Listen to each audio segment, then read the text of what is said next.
जिंदगी साय।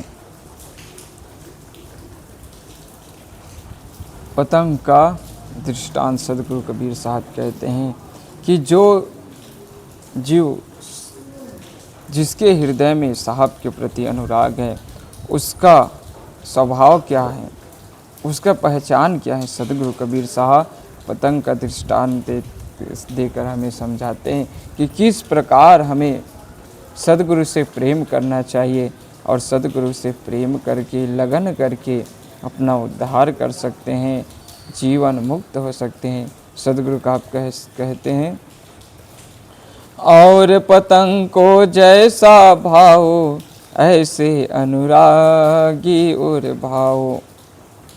सदगुरु कबीर साहब कहते हैं कि दीपक की लौ से पतंग नामक कीट,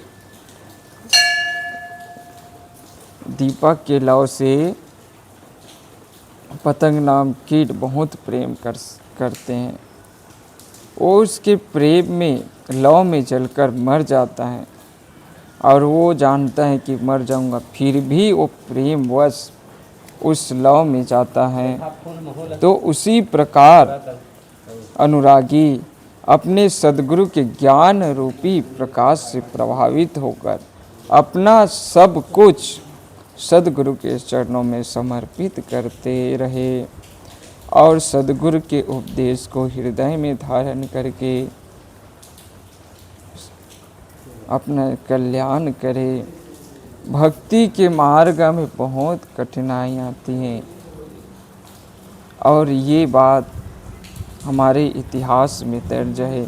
जब मीरा ने भक्ति की है तो उसके सास ससुर ने उसे जहर देकर मारने का प्रयास किया, फिर भी उसके अंदर प्रेम थी अपनी श्री कृष्ण कन्हैया के प्रति। उसके अंदर ये दृढ़ विश्वास था, तब मेरा मालिक मुझे हर मुसीबतों से बचाएगा, मेरे मालिक जो भी दे रहे हैं सब उनका ही प्रसाद है। तो जो कुछ भी मीरा पाती वो सबसे पहले अपने स्वामी को भोग लगाती और जो कुछ भी उसे प्राप्त होता उसे प्रसाद समझकर वो पा लेती। वो नहीं कहती कि मुझे जहर दिया है, मुझे कष्ट दिया है, ये सब नहीं सोचती।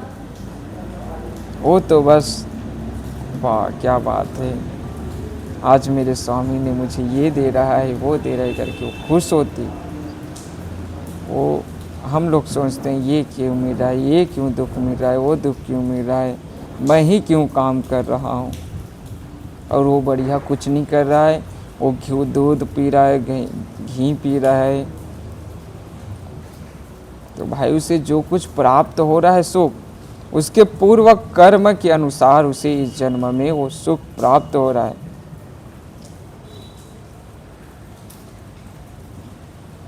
तुम्हारे पास कुछ नहीं है तो तुम दुखी मत हो। ये धन दौलत असली कमाई नहीं है।